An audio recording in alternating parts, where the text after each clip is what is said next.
The word today in this Advent season from Luke, first chapter, verses 39 to 45. At that time, Mary got ready and hurried to a town in the hill country of Judea, where she entered Zechariah's home and greeted Elizabeth. When Elizabeth heard Mary's greeting, the baby leaped in her womb, and Elizabeth was filled with the Holy Spirit. In a loud voice she exclaimed, "Blessed are you among women, and blessed is the child you will bear. But why am I so favored that the mother of my Lord should come to me? As soon as the sound of your greeting reached my ears, the baby in my womb leaped for joy. Blessed is she who has believed that the Lord would fulfill his promises to her." God's word for us today. All right, so you got to do something. So this is my new hat.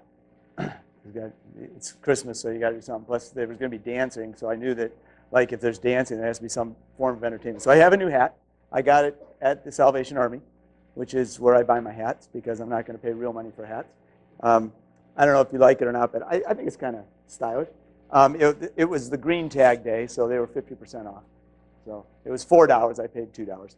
But I can do a trick with my hat. That's my whole point. All right, ready? Thank you so much. Thank you. I'll be here all day. I'll be here all day. Afterwards, if you need. So now that we've warmed you up a little, all right, let's. Whew. I've always believed that it is not difficult to make a child smile.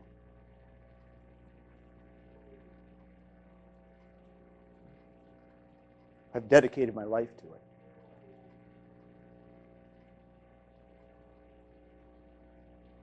So this year when Christmas started,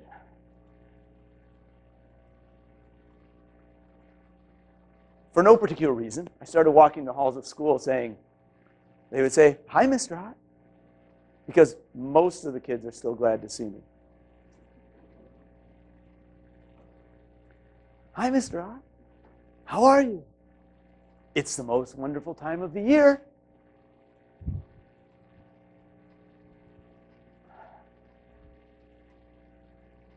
And so many of the kids that I care about the most look me right in the eye. And they said, "I hate Christmas."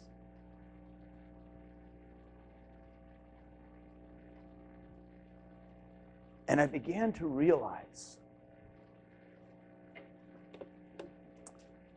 what a mess we have made of Christmas. And I want to be very clear. This isn't on Target. This isn't on Walmart. This isn't on Amazon. This isn't on "I'll Have a Blue Christmas." It's not on Elvis. This is on us. It's our story. We've let it be hijacked, and we've alienated the people who need it the most.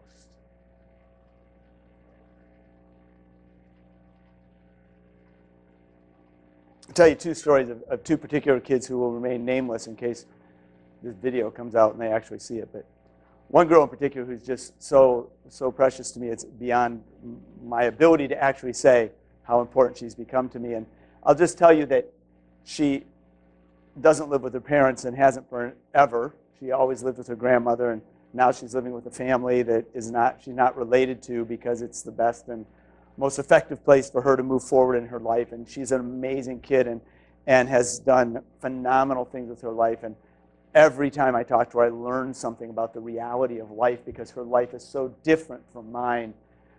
But I've watched her visibly get more and more distressed as Christmas gets closer and closer because Christmas isn't for her.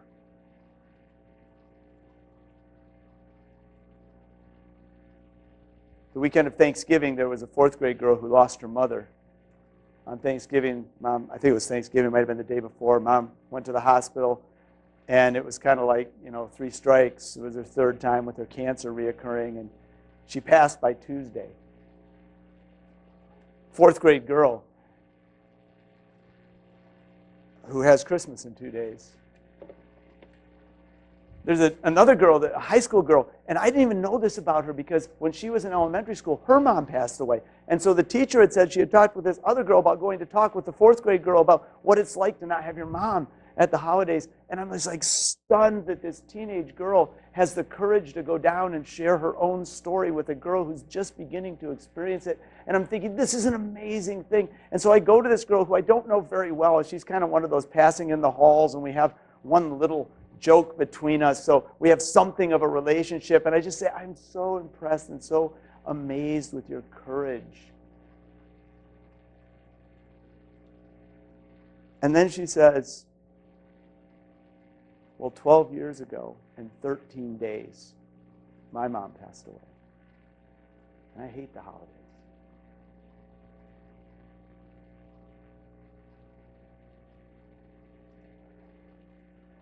What have we done?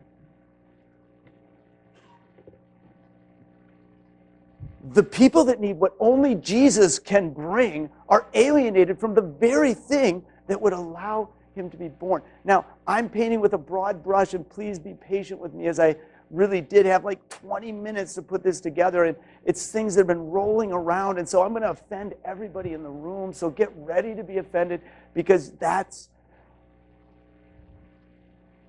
we need to be offended. And we don't handle offense well.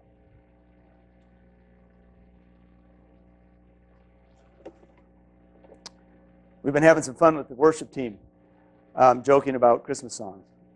The first Sunday in Advent, we did Away in a Manger. Possibly the worst Christmas song of all that we do in the church, because it's one big lie after another. But little boy Jesus, no crying. Come on. Kelly, Dan, you want to tell us about crying babies? You want to talk about that? If Jesus was a baby, he was crying, okay?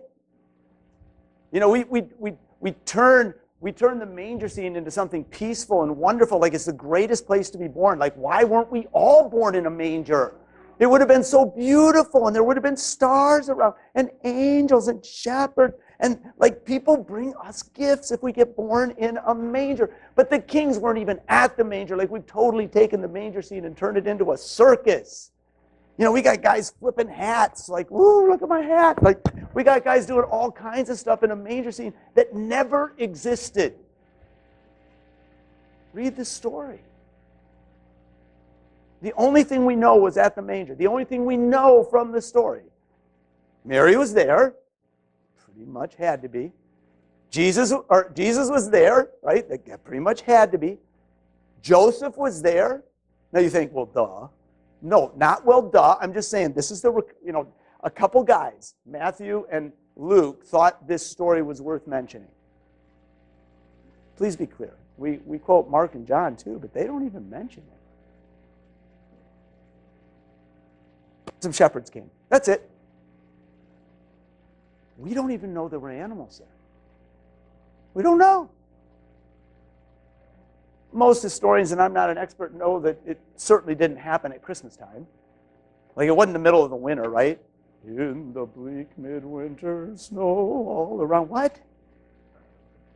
Like, there's no snow. Like, why do we do that? What have we done to this story? So basically, and you guys already know this, okay? I'm not telling you anything you don't already know. But it appears, based on what we know, that the early church, right, the church that absolutely transformed the world, the church that had nothing except a belief in a Savior that died for them, and you could love people into that kingdom, the church that changed the world apparently did not actually really celebrate Christmas. Like, that probably wasn't a big deal for them. They were interested in two things: the resurrection, and how do we tell people about it?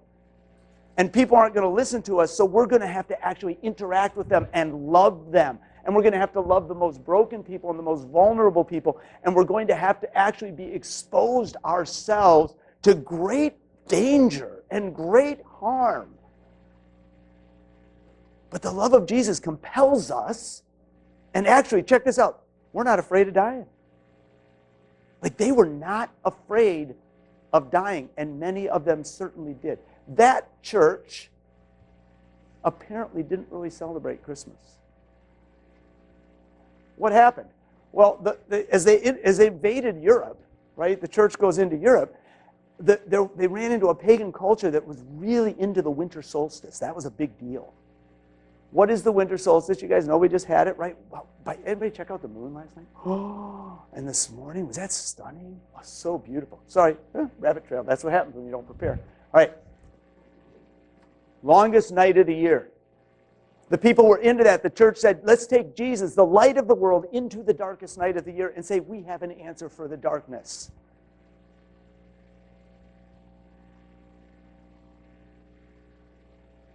Jesus is not the reason for the season. The winter solstice is. Please don't miss it. Kids, I'll explain it to you later, okay? You guys were amazing. Oh my gosh. Like, I still can't talk about it. I still have tears in my eyes. It was so good. Oh, well, all right. We're going to do a segue here. So some of you know that I don't work anymore. Some of you actually know that I never worked. Like, I just went. But I'm semi-retired now. So I retired from my job as a school psychologist with the AEA, and then went back to the same school, Bellevue, to basically be an independently contracted service provider. That's my official title. Sounds very romantic. But actually, I get to hang out with kids all day long, and I don't have to do paperwork. That's the job for me. Thank you. So, yeah, I got more claps than our song did. I get to hang out with kids all day and just love on them and learn from them. And one of the things I'm getting to do is work with a whole bunch of students in different contexts on how do we teach emotional intelligence to kids. Here's my mental model so you can understand where I'm coming from, because it makes more sense. At Bellevue High School, in fact, in any high school in the state, in order to graduate from high school, you have to have CPR training. You have to actually graduate from high school having been trained in CPR. This is because at some point you may encounter somebody who needs CPR knowledge, and you would be able to help them. Does this make sense to you? Is this a good thing? I think it's great. I think it's great. I see nothing wrong with it. I cannot say anything bad about it. But then I ask this question. Of the senior class, say 50 kids in Bellevue, how many of you in the next 20 years, how many people will you meet that need that CPR that you just learned? Right? And the average of the class is going to be 0 point something. Like, it'll be less than one person per graduate. But is it a bad thing to learn it? No. So how many people will you meet in the next 20 years who are struggling with some level of mental health stress, anxiety, depression, sadness? How many people will you meet that are just having trouble navigating the world? And the answer is, and the kids just look at me, well, duh, everyone. 100%. What are the graduation requirements for emotional intelligence so that you know what to do when you encounter your own stress and the stress of other people? And the answer is, we don't got time for that because we've got to take Algebra 2.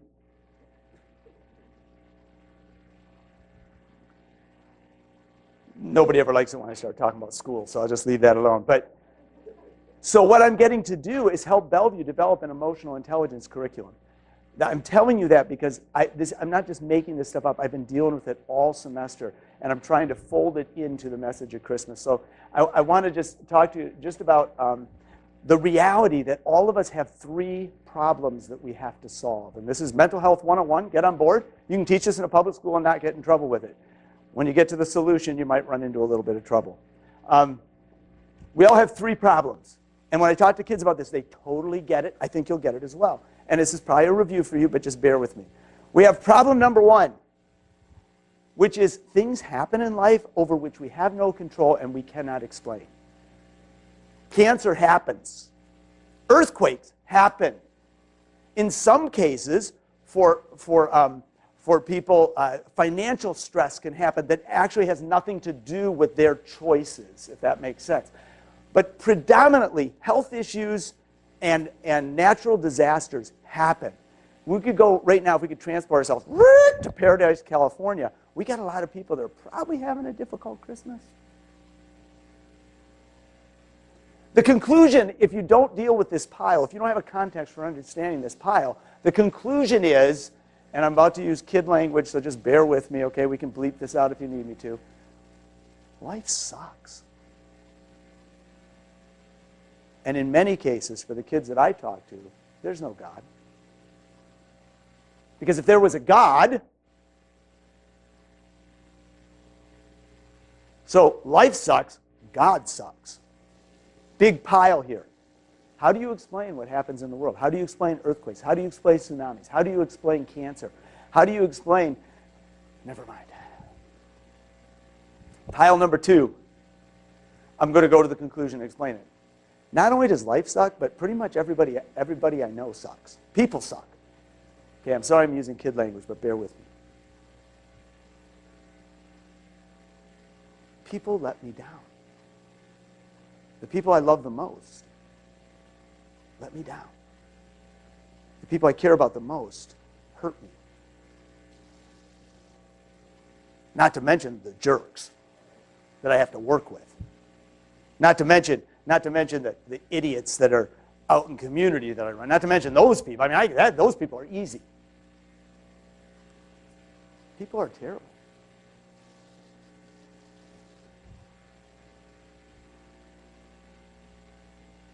Life sucks. People suck. But the reality is, eventually I'm alone. And eventually, I've got no place to go except I kind of suck. I'm not that great. I don't even do the things I say I'm going to do. I've got darkness inside of me that nobody knows about. I've got experiences I've never told anybody. I've got pain that no one ever. And what if they knew? And what am I going to do with those thoughts? And what am I going to do when people find out? As I'm discovering with kids,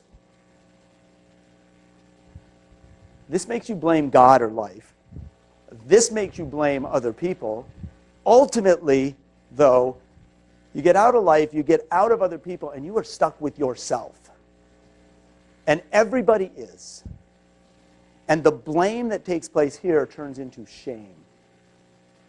And as a result of our shame, we are not able to be honest with the people we care most about, much less the people we meet in our communities.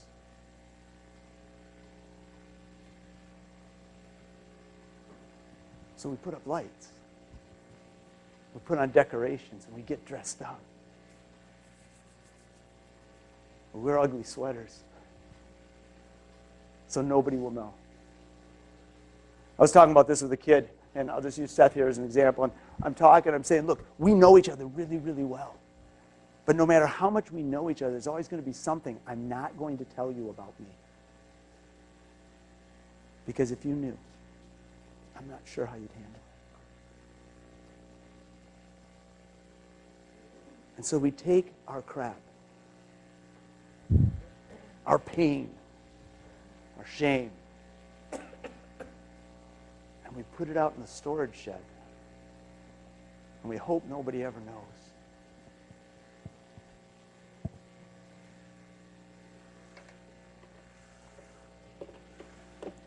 There's so much more to say about this, just by the way, like in terms of what I'm doing with kids. And like literally I've had kids look me in the eye and say, how come nobody ever explained this to me before? Like, we're not talking about this. It's all about playing it on the surface and being something that you're not. We're not being honest about it. Well, part of the reason we're not being honest is because the world doesn't have a solution for this. I'm gonna read to you John's version of the Christmas story from memory. You guys are like, ooh. It's one verse. The Word became flesh and made his dwelling among us. And we have seen his glory. Glory is of the one and only, full of grace and truth. That's John's version of the Christmas story. Imagine John. He's like old now, right? He's like so old. He's the only one left, as near as we can understand. John's just really old. He wrote his gospel last. And so he's not just saying, here's what happened, here's what happened, here's what happened, here's what happened. John is now writing down, here's what it meant. Here are the things that Jesus said that matter the most. This is what changes lives. He says, Jesus came and was born, became flesh. He was full of grace and truth. And we have absolutely no idea what that is. Because the reality is we try to do a little bit of grace and a little bit of truth. Right? Truth is, there's a favorite preacher I like to listen to, so I'm going to quote him just a little bit, okay? You're a disaster. You're a gong show. Your life is an absolute nonsense. That's the truth.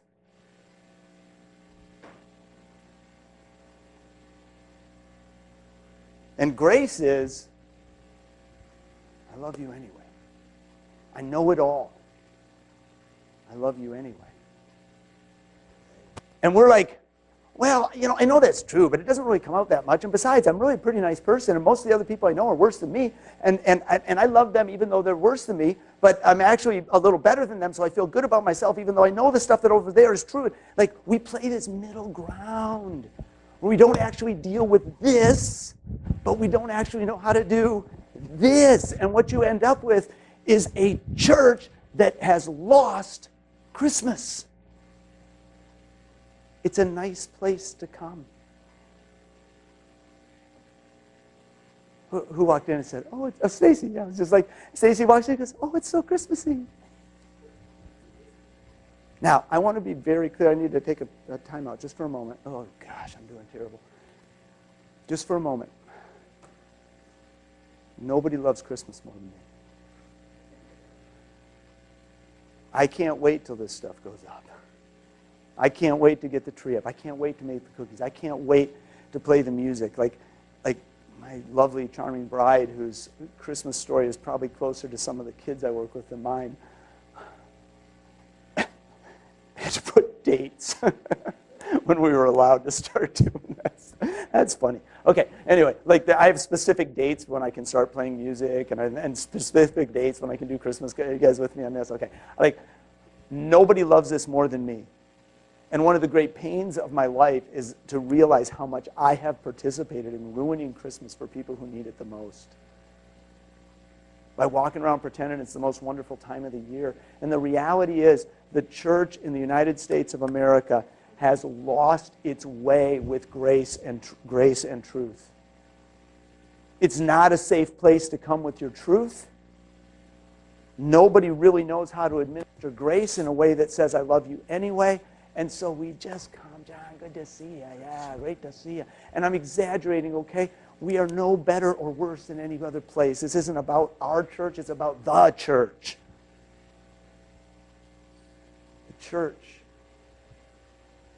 has lost Christmas. All right, I don't have that much time.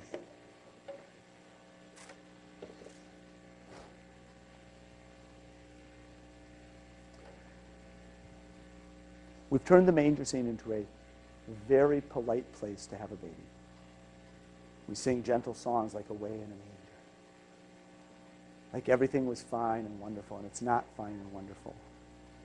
And we go home with our pain and our shame, and we wonder, like Charlie Brown, I don't know what it is, Linus. I just can't seem to get into the Christmas spirit. Everybody else seems to feel it, but inside I don't. But if we look at ourselves, the reality is we act like we're feeling it even when we're not actually feeling it. And we don't know how to administer it because we've turned the manger into a beautiful thing, and we've turned Christmas into a time when everyone should feel happy, when in fact the message of Jesus is that he was born into the worst of places in the culture, at the worst of times for those people, to the lowest people in the entire hierarchy, social hierarchy. He was born into literally animal spit and crap. It wasn't pretty. It was awful. It was a terrible place. Best Christmas pageant ever. If you haven't seen it, just Google it. It's stunningly brilliant in its hilarity. It was awful. The Hermans say they were like refugees. They were refugees. And Jesus gets born not into the light, but to be the light in the darkness. We've turned it all into lights and forgotten that he didn't come for the lights. It's the drummer boy.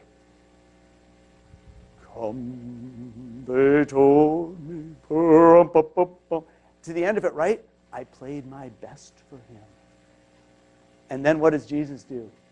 Then he smiled at... Like Jesus came for the best that we have to offer, and then the message of the song is, bring your best to Jesus. You know what? Jesus doesn't need your best. He is no more Jesus if you bring to him your nicest clothes, which I didn't know I was going to be up here. I might have put a tie on. He doesn't need your nicest smile. He doesn't need your nicest handshake. He doesn't need your nicest plate of cookies. He needs the worst part of you. And he needs you to be honest about it. Because you can't have Jesus. Get this. If you won't let him into the storage shed. We're like the Pharisees, and Jesus would say, well, you're just like your fathers, the prophets. And we're like, oh, no. If we'd have been there, we wouldn't have done that. Here's us. If a pregnant woman would come to my house, I'd have let her stay in the house. I wouldn't have kicked her out to the barn. We're wrong. You've got to let him into your barn. More than that, the church has got to create a place where Jesus is born into people's darkness, and it's safe for it to happen. And we're not doing it. It's not happening. And it's not just here, okay? Please, this is not about First Baptist Church. It's about the church. And I'm working with kids that don't come anywhere near here and would never come to our church because they live too far away. Their story is essentially the same. The church is irrelevant. It doesn't address my 3 piles of crap. I don't know what to do with them. So I'm going to go to the therapist. I'm going to go to TED Talks. I'm going to listen to, I'm going to get into New Age, feel-goody stuff. And all of that can be helpful, but honestly, you need a solution for the manger. You got a manger, you got stuff in your storage. You need a solution for that. And that's where we get into the solution. So Jesus says this. Now get this, because Jesus, the message of Christmas, is so different from anything else. We also live in a time where aren't all religions just basically the same? Don't they all kind of say the same thing? And I'm telling you, Jesus says this, I am the way, the truth, and the life. No one comes to the Father except through me. Now, here's the thing. Christians for generations, evangelical Christians, have been using that to beat people over the head. Jesus is the way. What do you mean believe yourself? I hit you over the head with Jesus said, I am the way, the truth, and the life. Nobody comes to the Father except... There's a better interpretation of that.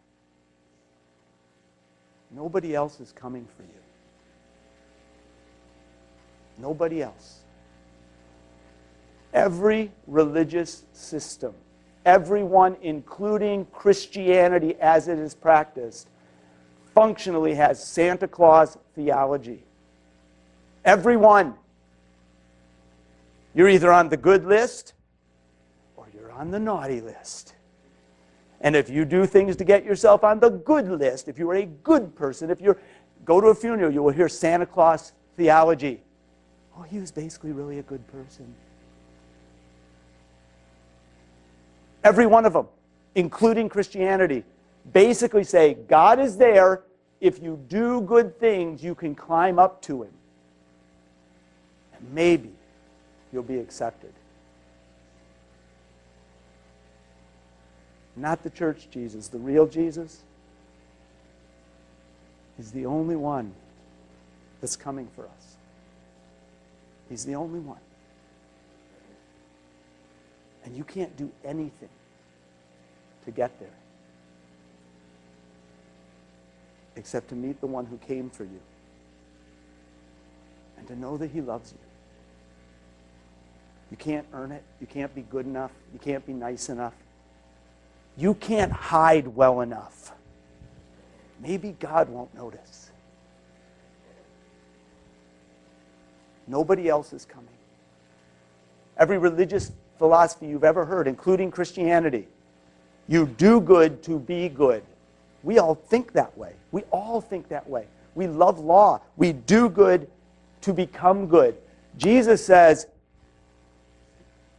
quote that guy again, you're a disaster. No matter how hard you try, you can't take care of that stuff. Let me be born there so that you can be healed.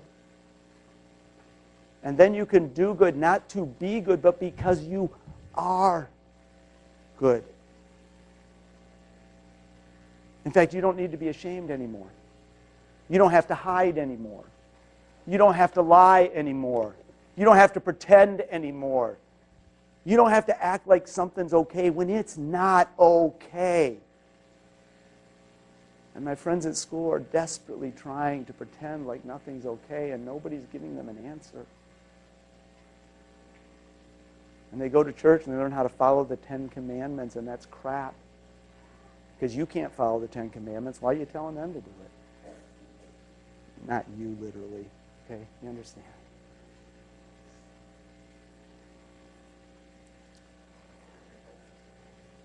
Finish with this. And I wrote it down, so I want to say it. So that like ordinarily I would have tried to prep this better. But Jesus was born into your worst. He's born in you. He's born into the worst that you have. Because when you let Jesus be born into your worst, he heals the shame. He gives you strength to forgive those who hurt you and not take it personally and not continually be mounting arguments about why they're the problem. And the coming of Jesus gives us a context to understand the brokenness of the world that no other system gives us. It's the only story. All the other stories say if you do good, you'll be good. None of them can explain why earthquakes happen to really good people. Jesus gives us a context for that. We no longer do good as followers of Jesus to be good. We do good because it's good for us. And it's good for the people that we care about the most. That's Christmas. That's what Jesus came for. I'll keep putting up my tree. I'll keep putting up the lights. But the reality is, if we did Christmas right, Teresa explained this to me, this place is not only not decorated, it's empty. It's the worst part of ourselves. It's a completely vacant building because we ourselves are empty without Jesus being born into us. And then on Christmas Day, we come and we celebrate. I don't think we can change the culture that way, okay? I don't think we're going to be able to do that. But could we be honestly empty from now until Christmas Eve and let Jesus be born in us today? Amen.